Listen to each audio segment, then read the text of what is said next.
Okay, there we go. Hi. After your face is on. Hello. Oh, son of a gun. Oh, all right. We're a little bit behind. Sorry. We're having it's Monday, right? Right? It's so Monday. Oh my goodness. What a weird morning. The quilt fell off the wall. It's just like, holy crap. Yes. So sorry. We're having Carol. some difficulties here at the moment.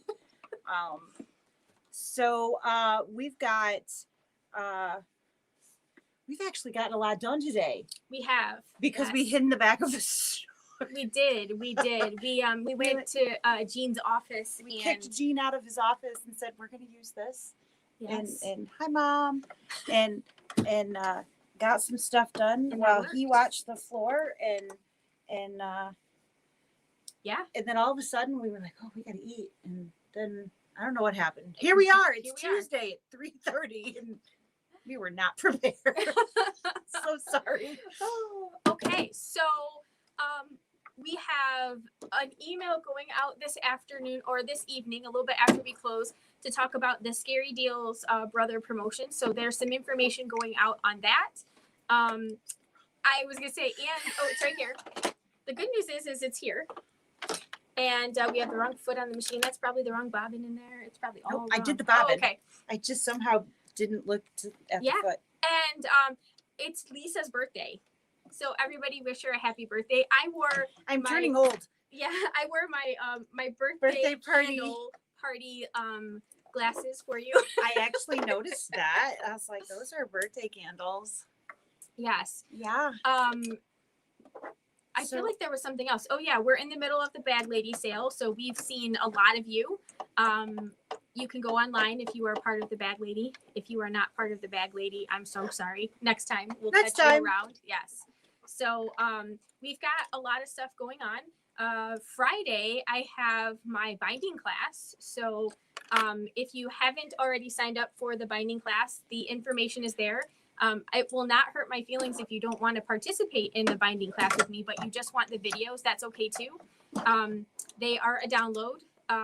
If you did already sign up on Saturday, you probably received some updates saying that the files have been updated. As it turns out, there was maybe a glitch with the second file. So if you have downloaded yours and it's fine, great.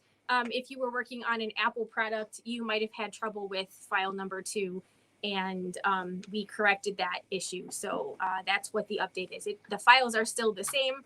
So if you already got them, you can just ignore the email. If you haven't already picked up or downloaded those, that's why you got that. I think that covers it.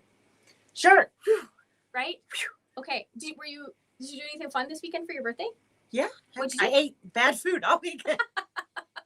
That's super fun. Yeah. So went out to dinner with my dad on Saturday and went out to dinner with my mom on Sunday and vegged. I'm rewatching Fringe. Mm. So that's season 3. Yeah. That was a good show. It was. You never, even knowing what happened, I don't remember enough to remember what's going to happen. Yeah. So it's a fun show because it's like you can't predict No. what they're going to do because it's so off the wall. Yeah. So that's what makes that one fun. Exactly. I'm surprised they haven't decided that they're going to redo that one. Redo something with that because the technology could totally be redone and right. Yeah.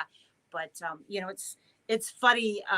When you watch something old like that on Netflix, it'll show you like mistakes made and stuff. There'll be little stuff that pops up on screen, and I'm looking for those Easter egg of mistake things, and I'm like, oh, look at that, the whatever is set in a flashback and it's supposed to be set in like the 50s and they're on cell phones. Yeah. Wait, what? Something's wrong here. But yeah, it's been just relaxing, and it's cold, so I was bundled in a blanket. It's kind of nice to be warm and cozy. I love fall because I really do like to be snuggled under a blanket. I like to be snuggled under a blanket. I turned the heat up because it was not warm enough. But, that rainy day thing, I just couldn't get the energy to do anything. I wanted to crawl back in bed. That's all I was like, I could just take a nap. But then I knew I'd have even worse problems sleeping. Yeah. Still not quite back on a Normal schedule. normal sleep schedule. Yeah, that whole time change thing. And there's going to be another one here. So I'm screwed all the way around. So, oh well, that's okay. We'll get there sooner or Oh, later. Yeah. So thank you for the birthday wishes. I really appreciate them. And yeah, so it was a nice weekend, and gonna have dinner with my mom again tonight. So nice. Cool. Yeah. Sounds fun. Yeah. Hi, Terry. Hello. So we have a little bit more of Design Center IQ Designer fun for you guys today. These programs are the built-in embroidery creation software that's inside of the upper machines, not necessarily just top of line. So they're in multiple different options there. And it's kind of the, yeah, I don't get that, so I'm not using it thing we hear a lot. So that's why we thought we would Sort of do snippets. do little bits of that, because you try to take on too much of it and then you just kind of feel overwhelmed. So we're just doing little bits and show you how much fun it is to play in this part of the machines. So last week we did the scanning and showed you how to take that image and what you could do with the image. And we didn't get into any of the editing feature aspects. So afterwards, I had grand visions. That you're gonna Grand visions that I did play enough that I did get the mandala to create when we didn't have any fills in there. I did get it to create the line image. Then I was going to have them stitched, and I was going to show you guys. Look, see, this is what you can do. Yeah, maybe by next week. I'm just out of it. I get home and I was like, what time is it? So out of it. Oh, and it's getting darker earlier, which It makes is. you feel like it's Yeah, like I said, my time is I don't know whether I'm coming or going right now. So anyway, I didn't get those stitched, but hopefully I'll get them. And I did the Wonder Woman. I actually did fill in some colors so you can see how that would work. I'll get those stitched hopefully by next week. Yeah. So you guys can see how that works. But this week we're gonna gonna draw. So I think So, if the next couple of weeks we'll just kind of continue going through the motions, and then once we've kind of gone through the different sections of there, then we'll put it all together and we'll do the scan, we'll do the fill, we'll do an outline, and you'll we'll say, see. I know how to do all of that. Exactly, because then we'll have broken it down. it will make sense. And it won't be like trying to show you everything in one shot and have you not remember any of it. We'll have done, okay, we did the scan. Cool, I know how to scan. Now today we're going to draw. Yes. So, well, Sarah's going to draw. All right, so I'm going to flip over here and make us little. All right, so this, little. I know, right? Wouldn't it be nice if you could just do that? So, All the weight's gone. right? I'm skinny. All right, so there we go. You can kind of, let me move this mouse out of the way. Too many mice. Right? All right. I have a mouse today too. So, yes, you do.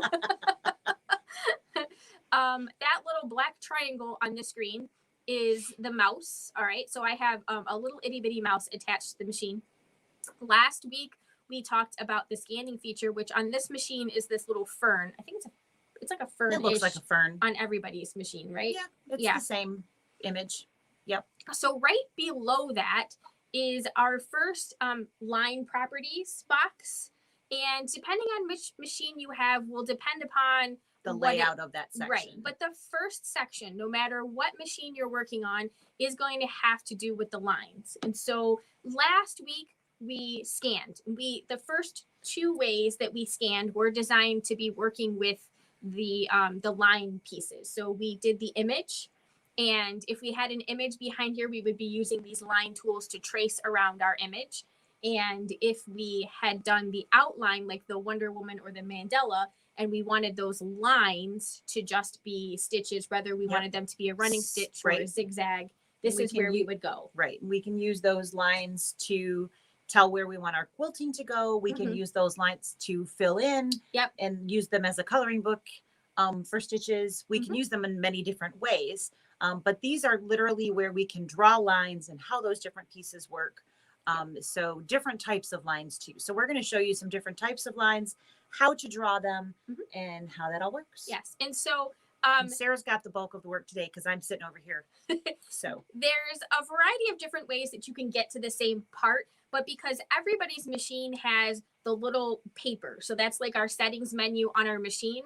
So that is this little guy right here. So it kind of looks like a piece of lined paper that you might draw something with it. That box is going to change your screen, and it's going to put you into what is called the line property. It might be line region on like the Dreams or the Destiny. it still says line properties because it says region properties on the bottom. Okay. So I think that's what it still says. So it'll say something, it'll have something to do with your line. Hopefully it says line property just like this. And everybody's going to have the top 4 icons over here. And then the icons that are below it, they're going to change. So the default one that is on the machine right now is like the freehand draw. So I'm going to leave it on there, and I'm going to go back to my paper. We have what, a 5x7 hoop there? It is a 5x7. Okay, so I'm going to go into my shapes menu, and I'm going to pull up my 5x7 hoop. And I'm just doing that. So the places that I draw are going to be inside the hoop that I'm working with. So I know how much space I have. How much playroom? Playroom, absolutely. How much playroom? So this red box on my screen, this represents my 5x7 hoop. Yeah, so the embroidery field we have to work with. Yes, and I have that first, the default line drawing tool on here. And how I use this tool is so I could draw with my feet. You have to reselect. Reselect the icon. we gotta get out of it. We gotta get out of there. So I can draw with my finger. Okay. So now finger drawing like this is not super high tech there at all, is right? it? No, it is not very efficient.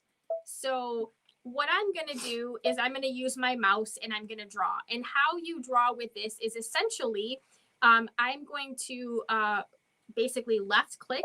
You're going to hold that down as you're going. And while I'm left clicking, I will be able to draw whatever I want. Now, I'm sorry, what is it that you're drawing? I don't know, right? I'm not very good at freehanding.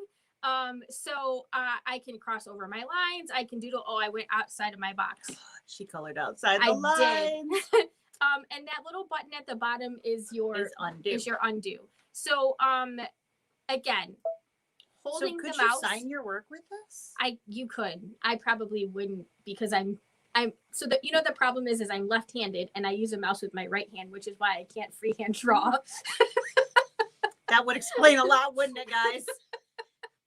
The light bulb went off, didn't it? Yeah. So like, I would not normally draw with my right hand because I'm a lefty and I don't have a left-handed mouse on me. So that is why I definitely would not unlike, unfortunately for all of you other lefties out there, unlike your computer, there is not a mouse programming piece in here that I have ever found that you can tell it there's a left-handed mouse. So you can't switch the buttons on your mouse here. You either have a mouse or you don't have a mouse. There's no mouse properties option here. So yes, lots of you would be able to make much better drawing doodles than I can. You could maybe draw with your finger inside the box. But for now, I'm just going to draw a line, and it's not even a very straight line, but you can see my line on the We're going to make waves. We're going to make waves. I can doodle. So I'm going to go into that properties box again, and I'm going to select the next icon. And if you can see on the screen here, this next icon there's a little dotted line at the top. Want me to move it's because I have it locked in place. I know. So that's a little bit closer anyway. So there's a little dotted line on there. And that little dotted line is letting me know that this would be a closed object. So I'm going to close this screen again.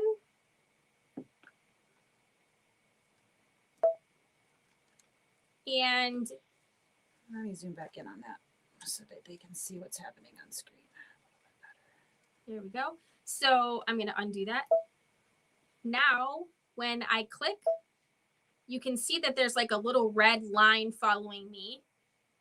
And what it's doing is it's actually closing my box. So no matter where I go, there's this line over here That's following me. Following the mouse pointer. And if I let go of the pointer, then it's closed this box. So obviously this is a very ugly box. That's not a box. Let's just be clear. That's not a box, right, people? So you know, I'm taking over the heckling job. That's okay. We were I know promised. we were promised. So whatever object I build, it will fill. It will automatically Close. So let's real quick talk about the difference between an open and a closed object for any of you who don't understand what that means. So if it's open, like the line that you see up on the top, that means that we could not put a fill stitch inside of that because there is no inside. All right. So an open end means if we were to click and try to attach something to that, it would literally fill the whole screen because there's no end to that area. So having a closed object like our beautiful fish that's below that, if we wanted to put something inside of it, there is a specific area being designated because it is a closed region. So now we have literally made a closed shape. I don't know what to call it, but it's a shape that has specific open and one open spot and then where it closes in. So now we've got like Nebraska. Right? I don't know. But what that means is we could put a fill stitch, whether that's a quilting fill stitch or a complete fill stitch or whatever it was inside of that, or we could leave that unfilled and all of our fill be outside of that and nothing would be allowed in because there's a barrier. Hence That's the your closed line. That is a fence. Exactly. We've made a complete line all the way around. So that's the difference between open and closed. And if you've digitized it all, that makes a big difference. Closing the box versus not closing the box. Okay. So that is number 1 and number 2. Number 3, which you can't see because we zoomed in. I zoomed. I'm so sorry. That's okay. I was So I was kind of angling back when I was doing that before. My bad. So this just looks like a straight line. Yep. And with the straight line, so if I left click, you can see that it draws a very, very straight line. So I'm holding the left button on the mouse. So I'm left clicking and holding. And it creates a very, very, very straight line. But you can see it has like that. The starting point is where it's pivoting from. And then when I release that, then I have, again, a straight line. So if I wanted to draw lines, you can bet I wouldn't be freehanding it. No? No, I would be using this tool because it draws nice straight lines. Yep. And it automatically stops for you. You don't have to second click. It's literally one click to start. You move the mouse and then you release when you let go. When you get to the end, it makes the line. So there's your tic-tac-toe board. So I can draw tic-tac-toe. And we could actually make X's super easy. The circle you could not create with this tool. So if we wanted to play tic-tac-toe, we already know how my circles go. we wanted to play tic-tac-toe here, we would have to change tools when we change turns. So, but the straight line, it does it exactly like that. How long and which angle is based on where your mouse pointer is going. Yep. So straight line with one left click, hold, and then you draw it to your basically your finishing point. Yep. And Jinx. The next one up here, this is the one that I use the most. The most. Me too. This one is like it's like plotting points. Yep. So when we take a picture of something and we have it in the background, this like a quilt. Like a quilt. This is what we're using to plot the areas that we want to do whatever it is that we're trying to do. Right. So you are going to see like a red, you might not see the red line. A red trail line. I'll see what I can do here. So I'm going to left click and I've got a red box. That red box indicates my starting point. And then you don't really see anything happening right now, but as soon as I click again, you will see that line. And so what this does is it allows me to follow a shape So, and that red line is connecting to the original starting point, which on this machine, it shows you very clearly inside of that red box. That red box is only on the Luminaire and the Solaris. That red box, unfortunately, is not on all of the machines. It's a really nice red box because to close that, now we have a fish going in the other direction. Yeah. So all we have to do is click anywhere inside that red box and it will close that shape. Yes. All right. On those machines that don't have the red box, you just go back and you click as close as you can to your beginning starting point, and it will then close it. Yes, absolutely. So now we have all 4 of our drawing tools used. So the first one was the freehand. The second one was the one that filled for you. So it was still a freehand tool, but it closes the your shape. freehand tool. This one is for straight lines, and this one is like point to point. So you're plotting with this. So those are the different lines drawing tools that we have. Then we have different ways of creating the stitches.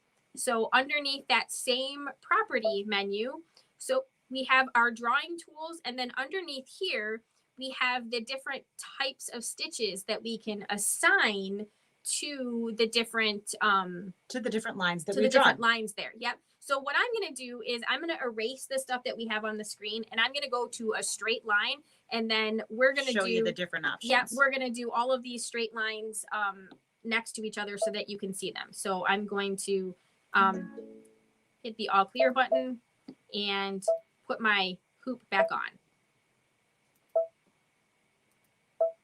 Okay, so now I'm going to go back into that property menu, and I'm going to select the straight line because you guys do not want to see me freehand these lines. We've all determined that. And I don't know, I was having fun with it. I don't know about you guys, but we're going to start with the default setting, which is a satin stitch. So this is that pretty satin stitch that you have on your machine. So I'm left clicking and I'm drawing a line, and then I'm going to stop clicking, and then I have a line. Now you don't really see anything assigned to this yet. And then we'll get back to that. We'll get back to that. That's right. So we're going to go back into here, and we're going to just keep selecting the different icons, and we're going to draw underneath. So for any of you at home who are thinking to yourself, well, can I change those later? You can, but it's not as easy as doing it right up front. It's a lot less clicks to change it like right here, like she's doing, than to go back in and edit the type of stitch later on. It's much faster to do it this way than it is later on. And you also know exactly where you're at. Mm-hmm. Where sometimes once we get farther into the editing features, you're like, which one is it? Mm-hmm. So it's much easier because, of course, we're creating the line at the moment. So we know exactly where we're at. There's your blanket stitch. And all I'm doing is literally just going back into the same property menu. Using the same feature on how to draw it, just using a different type of stitch. Whoa, look at that. What happened? We've got more decorative stitches. You have more decorative stitches. Have you used these? I've used some of them. Have you used them? I definitely haven't used all of them. But I have used, I like the flower, and I really love this stitch here. This is really fun when I don't want to make fringe. It looks like fringe. It looks really cute on the outside. It looks like grass too. It does. I was gonna say it looks good on it looks good at the bottom of something that you've got. Yeah, like outdoor scenes. Yep. So in this one, I have 10 different choices. So I'm just on the first one, and I'm gonna draw up here a little bit.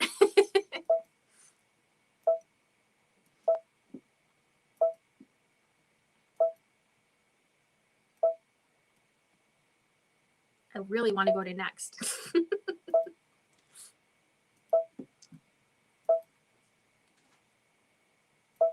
So there are decorative stitches in other machines, but there is not as many. This is true.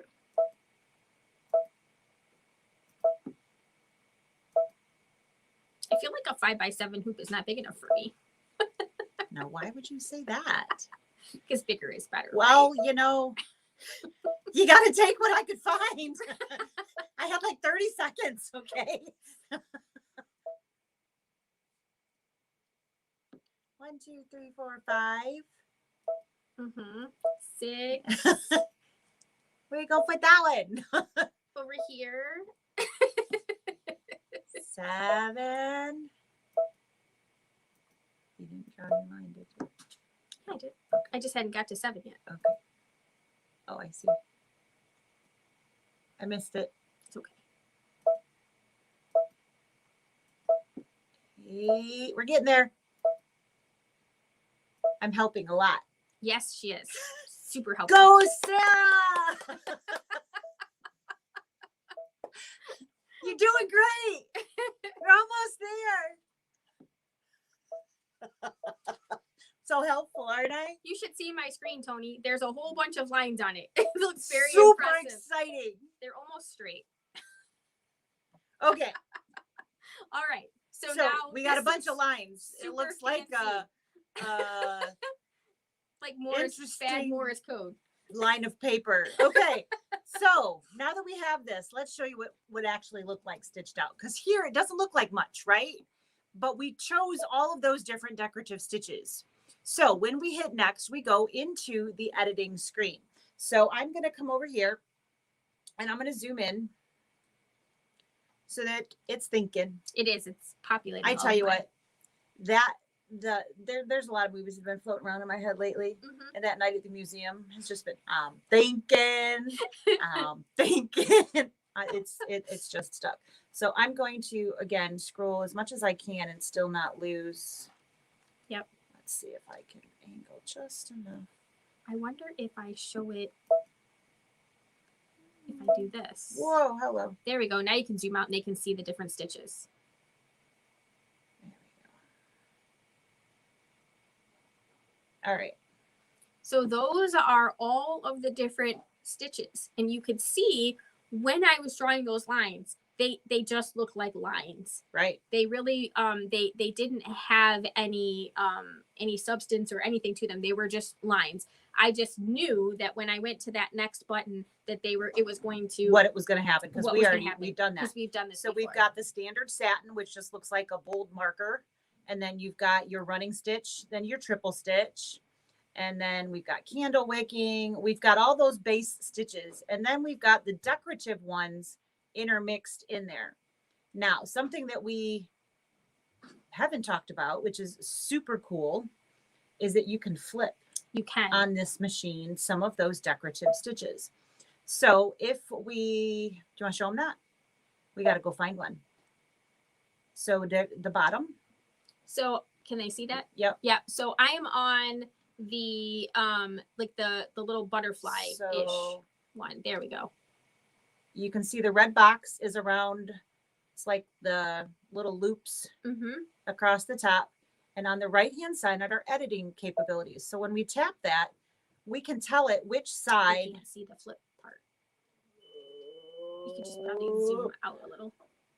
Ta-da! There you go. I'm just going to move the camera. Flip. So and then like which side of the stitch line do you want those to be? So when we do that, they literally move onto the other side. I really like this on those ones with the line and the dot. It looks really cool. So when you're if you drew a box, it would literally be on the inside or the outside of the box kind of thing. Yeah. So you can really play quite a bit. I think I'm okay there. Yeah. So there's a lot you can do. The other options that you have for editing on your lines are going to be stitch length and the distance between each of those decorative stitches. So you can really fine tune these different pieces of the stitches. And there's a lot of play power in here. One of the samples that we saw, I think that was with you, when this first came out, there was circles. I think they were all circles, maybe some squares. I think most of them on a back of a jacket, yeah. like a jean jacket. And they had different size circles. They were overlapping, different colors of thread in the circles. And I'm talking so simplistic, but it was so sharp. They had all these different decorative stitches in circles embroidered on the back of a jean jacket. And it was really sharp and just very, very simple. I mean, this took minutes. There's a circle tool. There's a shapes tool Yeah, in let's here. go back and talk about where the So- shapes tool. I think that because that goes well with this Yep. piece. So these are lines that she's drawn. Just freehand stuff. Freehand stuff. But there's also line designs that you could use all of these different pieces in here. So I'm going to hit So the if we return go button. back and we hit the all clear and we start over with what we've got on there, we've got this page that you can see those base pieces. We could have saved that to stitch that out, but that's okay. It's okay. It's not that hard to nope. stitch. We should do something probably a little prettier. So You we think- should do that for the sewing expo. We'll just add that to the list of to-dos, I right? know we need somebody to just sew these. When we come up with a really brilliant idea on here, we need one of you guys to execute it. Yeah. Bring it to us next Tuesday, would you please? We're not demanding it all, are we? Oh goodness. Okay, so okay, let's go out. All right, so here we are on the main screen. And the same place that I was going to find the hoop. The hoop This is your button- shapes tool. Yes, so it's got a little circle and a little square. It might be It's in a crazy. They're shapes. It might be in a slightly different spot, On the on different machines. different machines. But this is the icon that you were looking for. It's Yeah. the you know, as another aside, we should put as a PDF file on our website download of the IQ Designer IQ Designer tools. tools so that they can just have those pages. I've got to add, I told my class that I would put up my what to use where campus workspace stuff up for a download on the site. Yeah. I will add that to the list. Yeah. So then you can have a little cheater picture, like What an means icon what? picture. Yes. So this is the button we're talking about here. This is the shapes tool. So if you're like me and you You can't draw draw, beautifully. then you could go into your shapes tool. Oops, let's go out just a little bit. Wrong button. All right. So at the top, again, all of these can be applied to those drawing tools that we just Yep, used. absolutely. And so not necessarily the tools at the top, but underneath them when we were creating the satin stitch, and those are the properties that you what assign. type of stitch do you want to be on one of these shapes? Yes. And so starting at the top, we have squares, and then we have each time we touch one of these tabs, We get a different menu. you get a different menu with different pictures on there. So numbers 1 and number 2 are all closed shapes. Mhm. And then you go into open shapes, which I always think this is pretty funny because there's actually some closed shapes on this screen too. Yep. But depending upon what it is that you're looking for, do you just want a little doodle to be added into your quilt label? So you've got a little decorative something underneath your quilt label, Mhm. or you want to add a heart and then put your initials. I took the heart from, isn't there a heart in here? Mhm. Yep. I took that heart and I shrunk it down. And then I literally took my finger and I drew my initials because I've had to initial things for so long at work. Mhm. I connect my Yep. initials. So I've got a little doodle that I do with my initials. And I signed in Embroidery Buddy's butt. Remember, they used to have a little thing on the Yes. real ones that Yeah. had that little heart with like Yep. the TY or I the do. whatever Yep. embroidered on it. So I made a little heart and then I signed my initials next to the heart. And I mean, it was super simple. Yep. Made a satin stitch so that it showed up. But how simple is that, you know? And it's a really easy thing that you can do and create right here. Mhm. So there's a base shape. The lines are there, Right. and super simple and fun to do. So Your like we said, base, swirlies, a little bit swirlier closed shapes, Yes, and and then then open shapes. open shapes, and then this button right here. So Now it's really fancy. yeah. So when you are using your embroidery side of the machine and you take a snapshot of something that you want to import into your design center or your IQ designer, they go into this place here, which is called the saved outlines. So if you took the fancy class with us, you might recognize This is a lot of that. some of those shapes in here. We might have done things a We couple might have times, done as those a you few can see. times, absolutely. So that's what would be in here. So your machine is going to have either nothing in here or a ton of different things in here. So I know that when I did this the first time, I probably saved my file 6 or 7 times before I figured out where it was that I was Where to go saving find to. it? Yeah. So it took me a minute before I realized what I was doing. Right. Because as you know, I'm a terrible student. So my first foray into playing with this, I was at a class. And of course, I was trying to do my own thing. Who, you? Who, me? Yeah, so the way that this works is when you hit save, it puts that most recent piece right here. If this is full, which I don't know that I've ever hit full on here. It might be 12, but it might be 16. I really don't know how many it is. I've not hit it yet. Challenge accepted. Right? No doubt. What it will do is after you have hit full and you add a new one, it bumps off the last one. So it will automatically delete the last one and put in the new one. Yeah. So on the Dream, I believe it's 8 is the maximum. It might be 9. I don't know. There's a number. It's lower than this machine. I do know that. So it almost looks like 20 would fit in here nicely. It doesn't fill the screen. At least it doesn't on the Dream. So I'm guessing it doesn't on here either. But it, however many it is, what it will do is every time you save on the embroidery screen and the button looks just like that when you're doing it, it will put the new one right here and it'll push everything down one slot. Yep. If there's no more slots left, it'll literally delete the last one out there. Yes. So super simple. There is no deleting them otherwise. You can't get rid of them. They will knock off all on their own as you replace them. Neither is there a saving one that's back farther in there. So if you need it, it's temporarily in there. If you need it again, you just go save it again. Not a big deal. Yeah. So just little, I get that question all the time. I don't know about you, but how do I get, this is how it works. There's really no manipulating this screen. It does what it does. Maybe someday. You get what you get and you can't throw a fit because this is how it works and that's it. That's so And then we have the very last button over here, which is where I went earlier. And this would be our hoops or our embroidery frames. So depending on which machine you have will depend upon what options that you have available to you here. We have a few extra options that you wouldn't have on like a Dream or a Destiny, Stellaire, Meridian, Altair.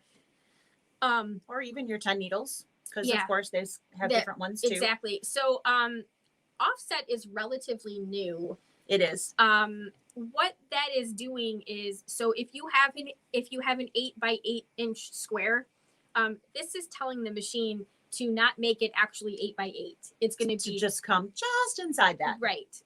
So if you really want an 8 by 8 square, you want to draw an 8 by 8 square, not use the hoop filling So tool. what this is, it's not asking for an 8 when you see 8 by 12, it's not going to give you an 8 by 12 box, like 8 inches by 12 inch box. What it is the embroiderable area, which it actually says. However, we all like to overlook that part.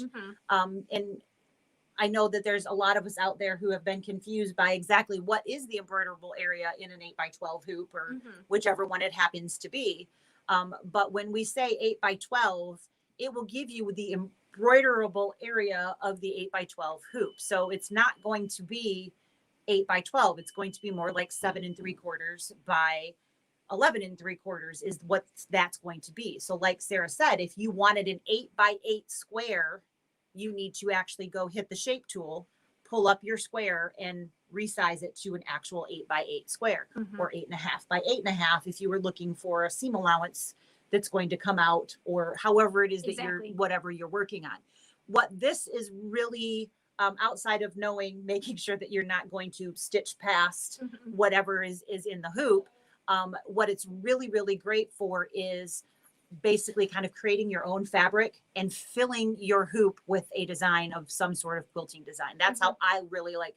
I mean, I use it other ways too, but my main usage of this is, okay, here's my hoop, here's my piece of fabric, fill it with this. And so every little bit of that hoop I want filled, this is where I'm going to fill that base of shape. And with the offset, so let's assume that my embroiderable field is 8 inches by 8 inches. This is going to shrink it 0.08 inches, Right. so that you are not going out. 7.92. Yes, so you are not going out to that 8 inch.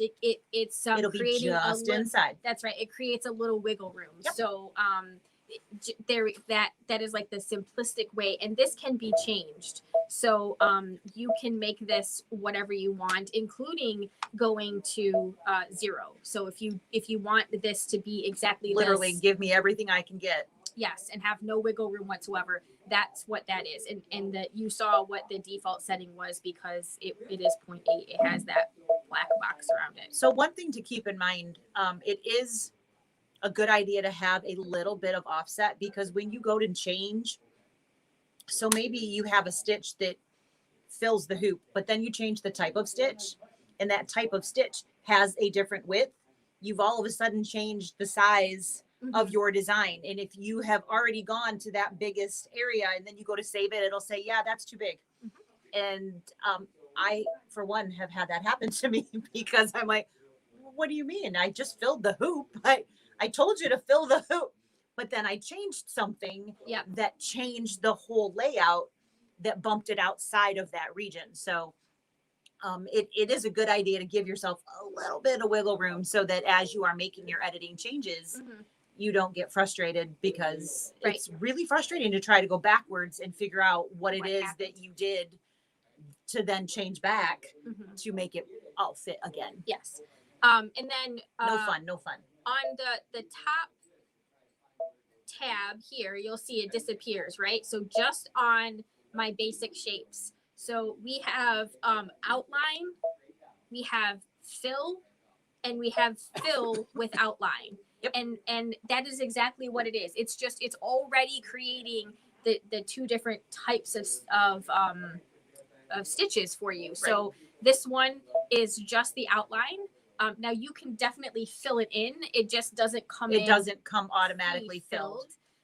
This one comes in as just a fill, no outline, and then this one comes in with at both a fill and an outline. So we're gonna select this, and let's select the cute little flower, just so that they can see how we can apply those different stitches. So up at the top here, we have the hearts are still filled on the outside. I'm going to change that. I'm going to change it to, let's do the satin stitch, because it'll be easier for you to see. So I've got the satin stitch, and let's pick purple, because everybody should have a color, right? Everybody should like purple. Right. All right. So now I am in the habit of using the paint can fill when I do a line. Do you do the same thing? It's definitely easier. Yes. How long did we want to sit here otherwise? Exactly.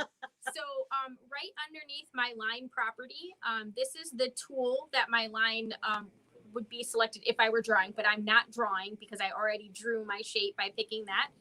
And then I have this little paint can button. So I'm going to select this. And then what I'm going to do is I'm going to go over to my flower, and I'm going to select it. Now, on the screen here, I could see that it turned purple. You might not be able to see that closely. I always can tell, though, if I hit it again, it knocks at me. Double knocks. It tells me you already did this, so you can't do it again. So I always laugh in my head. It goes, no. Right, exactly. no. So I'm going to hit that next button again, and we're going to let that populate. Now I'm going to zoom in so that you can see just a little bit better. That is much easier to see that it is purple and it is a satin stitch. Yes. So that you guys can see that works. The reason that we both like that paint can, if you're not on paint can, it doesn't always, when you go to click, you're like, nope, missed, nope, missed, nope, missed. Yes. No. Yes. It's much harder to click where you think you're right on there, but it doesn't change what you're looking for. Right. I guess is what I'm. So you definitely will find that it's much easier to do the paint can.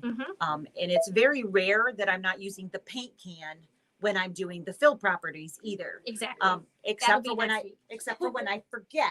So that's when I'm not using it, is only generally when I have forgotten to hit it. And then I hit the undo button, hit the paint can, and then I use the paint can. So the paint can is your friend is the bottom line of this conversation. Absolutely. So it will definitely make life much easier for you, and it fills the whole area that you're looking for instead of just that little bit.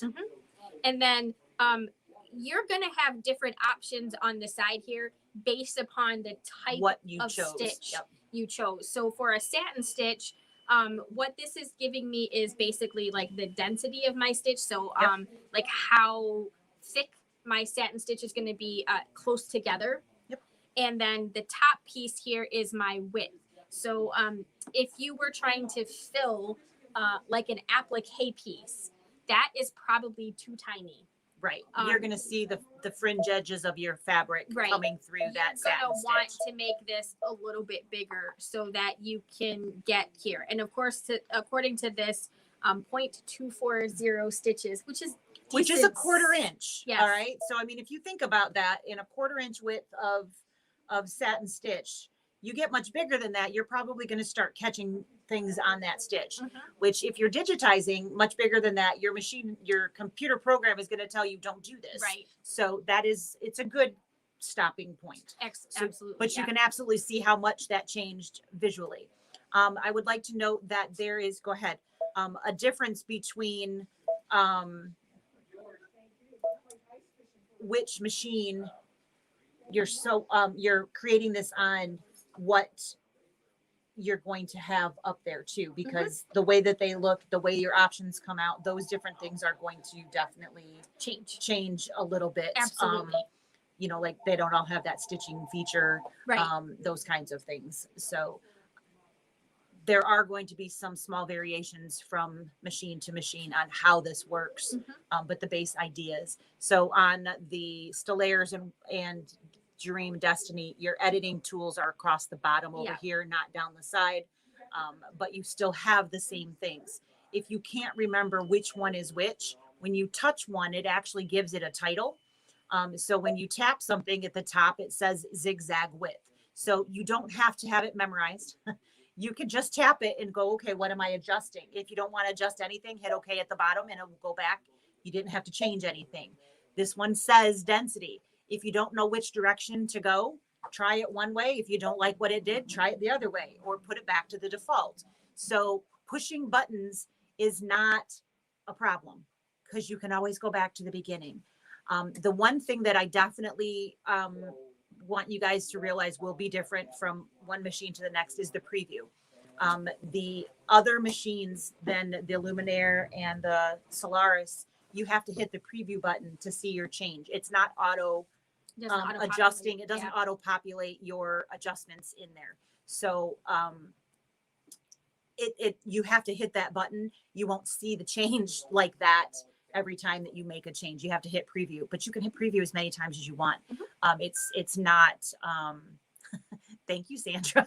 But yeah, so it's certainly very easy. And the only other thing that we didn't talk about is if you hit that stitch up at the top that shows you can actually change the stitch type. The only thing that you can't change to is not stitching, which I really wish sometimes that you could. You just have to find the right mouse. So at the top of the screen where it shows you the satin stitch, it will take you back to that main screen. And all of those stitch options are there. So if you want to preview the different stitches in whatever it is that you're doing, you can load those different types of stitches. And then you can see what those would look like. So it's really nice because you don't have to make a decision and stick with it from the get or start all over. You can literally go through there and change those. So here's one of those decorative pieces. This is the one that we think looks like kind of grass or whatnot. So those have all of the fringe pieces on the outside of the flower. You can see how it looks kind of like fringed without actually having to do any fringe. If you flip that, it's going to put the fringe to the inside of the flower instead. Very different look. We didn't have to do anything, but we can very easily decide which one we like. That particular one, I'm not really sure I like the way that that lays out, but I wouldn't know that without trying it. So don't be afraid to push the buttons, which I know we tell you that all of the time, but you can toggle between the different types of things here. And that's the beauty with this piece of the program is you really get to view and play a lot before you actually go to stitch. The only thing oh, that looks pretty good. It's kind of cool. I like that one. The memory key at the bottom. Have you talked about this before? I have not. So the memory key at the bottom is very similar to the memory key that you have in the embroidery side of the machine, except the file extension, for lack of a better way to explain it, is different in the IQ Design Center. You just did it. I'm IQ like, Designer I have to and think, Design Center. I have to think about it to say it your way, though. It doesn't. So the IQ Designer Design Center file is different. So to look at it like a working file, if you want to be able to come back in and play with it after you've test stitched, because you want to test it and go, yeah, I didn't like that one, I want to play with it again, but you don't want to start all over. You want to hit the memory so that you have access to come back in and play and pick up from this point. Once you move forward into embroidery, it's an embroidery file and you can't go back in and edit it as a working file. Yes. Hopefully that didn't confuse you more than help you. But memory is it's a great habit to get in if you're creating in here, to save things in the memory, whether it's on a USB or in the machine memory. It's a great habit to get into before you hit set to embroidery, hit memory into the machine. And that way, if you want to come back, or to a USB, it doesn't matter where to, but it's a great habit to get in. That way you never, crud.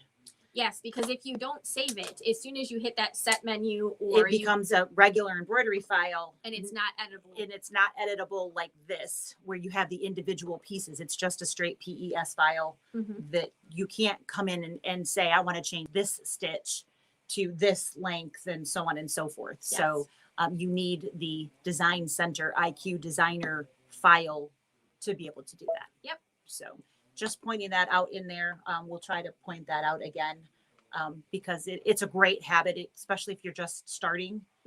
If you get in the habit of, if you're just dumping a quilting file in there, no big deal, because that takes 10 seconds to do it anyways. But if you're literally creating, especially multiple things, it's a wonderful habit to get in, to have that file that you can come back and play with. Yes, absolutely.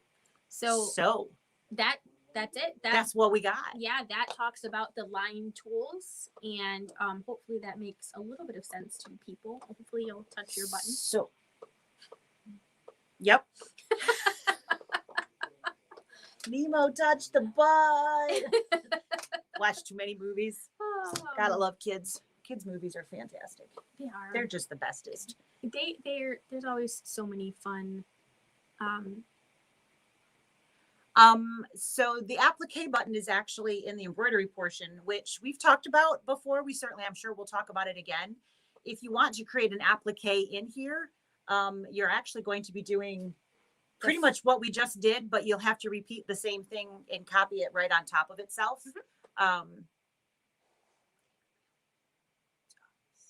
I don't think either of us understands the question. The applique button, which looks like a shield, which is in the edit menu on the embroidery portion of the machine, literally creates those 3 steps to the applique. And yeah, we certainly can talk about that again. In a couple weeks, but not this series. Not this one. We're going to go through what we've got on here, and we'll walk through. But yeah, I mean, it's something that every time I show somebody that, they're like, wait, my machine can do what? So absolutely, we'll talk about that sometime soon. But unfortunately, we've got the next couple little bits planned out. And if you wanted to make an applique using your Design Center, you would watch video from last week to learn how to import either your image or your file. Yep. And then you would use the line tools. Yep. So you need a running stitch. Yep. And then you need another running stitch. And then you need a fill of some sort of a satin stitch or stitch, candle wicking blanket, whatever you pick. And basically they'd be right on top of one another. So you can use everything that we just did today to create an applique. You would just be literally creating them all right on top of one another in exactly the same shape, size. Yeah. You would just see one running, and then one whatever decorative stitch that you wanted it to be. Or if you already had your fabric pieces appliqued onto something and you want to just add decorative stitches around on that, top. you would last week's video where we scanned the fabric, you would put it in your hoop, you would scan the fabric, and then you would use the fourth tool that we had today, which was the one where you connect the around dots. Yep. You would click around the applique shape that you want to use. Have you done that? I have. As an applique? I have. Me too. And then you would add your decorative stitch, however it is that you want to do that. Yep. So last week's video on scanning and then this week's video on the line tools will get you using making basically doing the applique process on something you've already fused down. So, you know, there's a lot of applique patterns out there that are sewing appliques. So they don't come with an embroidery tack down piece that we're like, yeah, I don't want to do that. I feel a little bit more comfortable doing that now than I maybe did 6 months ago, but I don't want to do that if I can make my machine do it. So if I wanted to tack this circle down, I could scan it, last week's video, and say, okay, here's the size and shape of that. Click, click, click, click, click, click, click, click, click. Here's my exact size and shape. And then choose my stitch, which we did today, to use as that. And it would literally stitch right where I told it to. And that would be your then applique stitch. So we have many choices. I've done that. Actually, the first time I did that was with sorority letters because they didn't come with a tack down. And I'm like, I am not sewing these suckers down. It's not happening. So I fused them and then scanned it, and voila. Voila. So there you go. So these machines are phenomenal. There are so many things. And quite frankly, if there's something that you don't know that it can do, the answer is probably yes. We just got to figure it out. Yep. And we like challenges. So yeah, lots of fun. So next week we are going to talk about the regions. So basically the fill stuff. So we're going to continue on this path until we kind of cover the basics. We're not going to go into crazy depths, but the basics of how the Design Center IQ Designer works, because we have so many customers that are using those features, sort of, but would feel a lot more comfortable. So that's kind of the thought process. We're going to get you guys comfortable with how all of that stuff works. And then the following week, we'll put it all together. We'll put it all together. We'll do like a full step. So, hey, zoom, zoom, click, click, stitch. Bam. Yay. Yay. How'd you like that? Sound effects are always free. They are. There you go. All right. You guys have a wonderful rest of your week. Hopefully there's a little bit of sun here. Hopefully it's shining wherever you are, because that dreary rain needs to go bye-bye. And we will catch you next time. Have a good one. Bye. Bye.